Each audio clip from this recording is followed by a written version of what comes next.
अलैहि वसल्लम किचने लगा दिल सोए मोहम्मद सल्लल्लाहु अलैहि वसल्लम आई नसीमे अल्लाहुम्मा सल्ले अला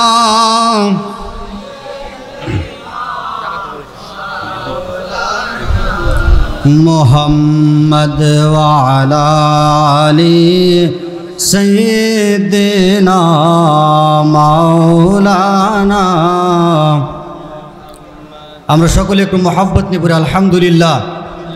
প্রিয় ভাইয়েরা আমার, পবিত্র জুসনে জুলুস ঈদ এ মিলাদুন নবী সাল্লাল্লাহু আলাইহি সাল্লাম মাহফিলে এসে আমরা খুশি নাকি বেজার? একটা আওয়াজ দিয়ে বলেন খুশি নাকি বেজার? নারে তাকবীর, নারে রিসালাত, নারে হায়দারি। পবিত্র ঈদ এ মিলাদুন নবী সকলে পড়ে আলহামদুলিল্লাহ। প্রিয় ভাইয়েরা আমার, আপনারা সকলেই জানেন এখানে অনেক উলামায়ে কেরাম আছে।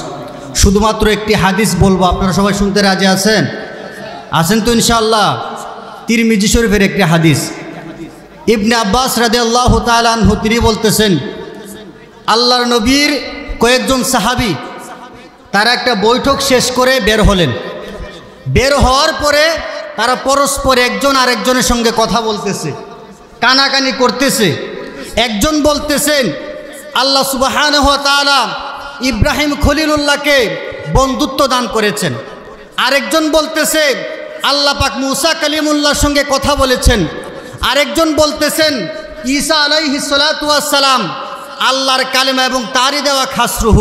তাদের মধ্যে আরেকজন বলতেছে আল্লাহ পাক হযরত আদম আলাইহিস সালামকে পবিত্র বন্ধুত্ব দান করেছেন। পড়েন সুবহানাল্লাহ। সবাই আমার কথা বুঝেন তো ইনশাআল্লাহ? তো এক একজনে এক এক কথা বলতেছে। তখন আল্লাহর হাবিব সাল্লাল্লাহু আলাইহি সাল্লাম তাদের কথা শুনলেন। আল্লাহর হাবিব তিনি বলতেছেন সাহাবায়ে কেরামদেরকে, আমি তোমাদের কথা এবং তোমাদের আশ্চর্যজনক কথাগুলো শুনলাম। শুনো, আল্লাহ পাক ইব্রাহিম খলিলুল্লাহকে বন্ধুত্ব দান করেছেন, কথা ঠিকই। মুসা আলাইহিস সালামের সঙ্গে আল্লাহ পাক কথা বলেছেন, এই কথাও ঠিক।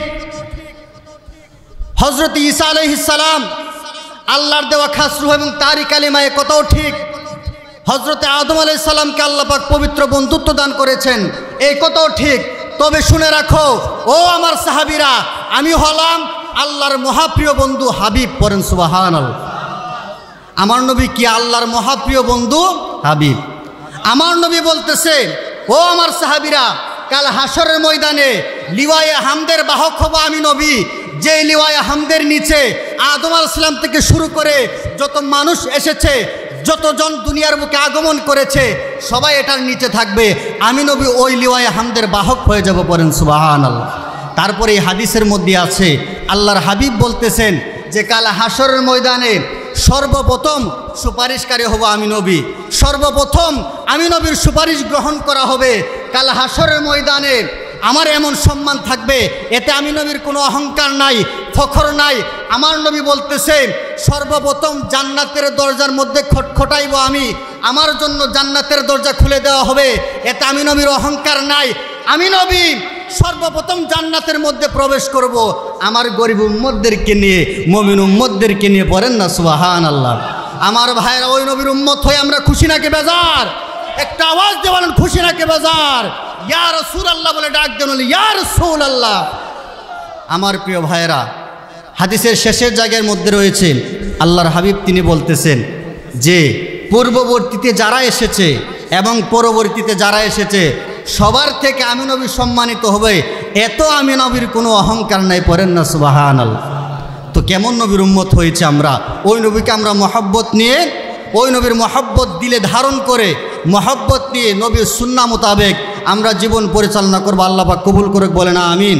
প্রিয় ভাইরা, আর কথা বলতেছি না, আমার কথায় কেউ কষ্ট পেয়ে থাকলে ক্ষমা সুন্দর দৃষ্টি দেখবেন। আসসালামু আলাইকুম ওয়া রাহমাতুল্লাহ।